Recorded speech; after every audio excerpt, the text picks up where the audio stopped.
great team basketball tonight. I think what was even more impressive is just how we responded in the second half, and really everything we spoke about in the halftime with the adjustments. That's what made me so pleased, because they did every single thing. And I think Toronto are a really good team. I have so much respect for Sandy. I think she's one of the best coaches in the league. So that was a big one in terms of just the ability of the group to make the right adjustments that we needed.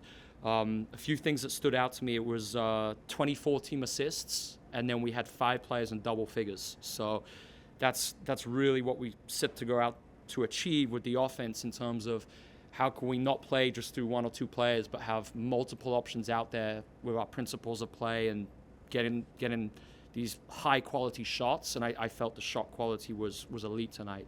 9 assists for Carla, and then 9 assists for Taya in 14 minutes. So that was really special, just to see the playmaking and the pass first guards really helped us unlock a new level for our offense tonight. And that's, I think, why we had a franchise record 99 points.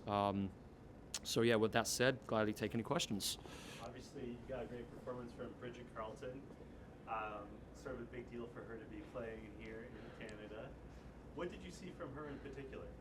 Yeah, so it's the shot readiness, which has been a big theme in these 4 weeks, where we want this, it's this analogy of, even if there's a defender in front of you, you're open. And unless they're physically going to alter your shot, we need it to go up. And that's what she's doing. I think the advantage creation, she's learning out of ghost screens and how to use off-ball screens, has been elite. And then defensively, she had some really good possessions on Mabry. We're asking a lot of her to disrupt and then give us offense, and she responded in a huge way. So I'm really glad we got that one for BC in front of the Canadian crowd. She was, I believe, 4 for 8 from three-point range, and as a whole, your team had a great night from three-point range. What does she bring in terms of that long-range offense? Yeah, just so much gravity, and I think that's the idea of this, in terms of how can we play with multiple shooters out there.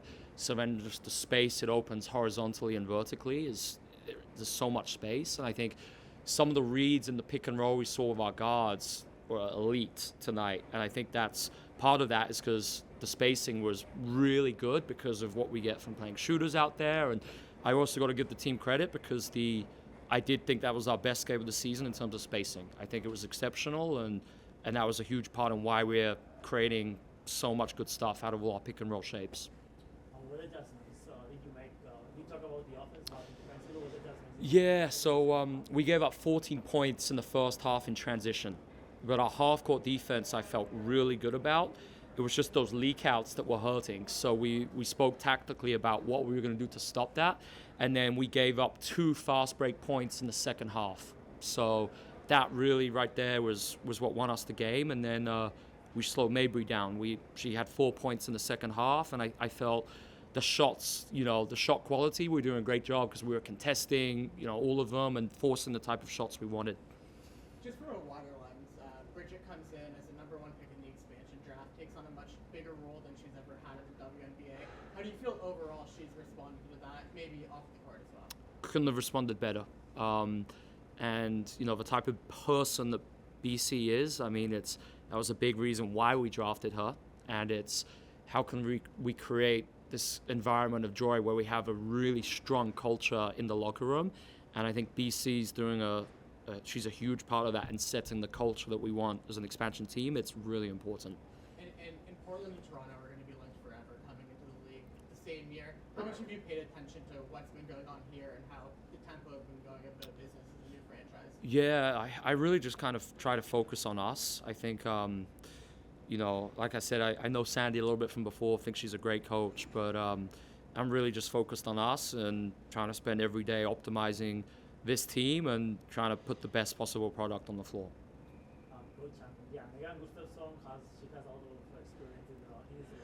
How much are you leaning on her to kind of develop the culture, on and off the court? So what really stood out to me tonight with Megan was her defense, and this is where we've challenged her to, because her offense she can produce in this league, and especially with the spacing we're getting and how we're using her to space and the cover solutions we're using with the pick and roll. Like, the offense is elite. And I think tonight, Megan was absolutely perfect in every single defensive cover. And that was a huge part of the game. So really exciting because, if she can keep doing this, and that's what these expansion teams are about, just giving opportunities for players who we feel have potential there, and then we try and put the right principles around them and they can flourish. So, I think every single player on the roster contributed something tonight and played really good basketball on both ends. So, really good team win.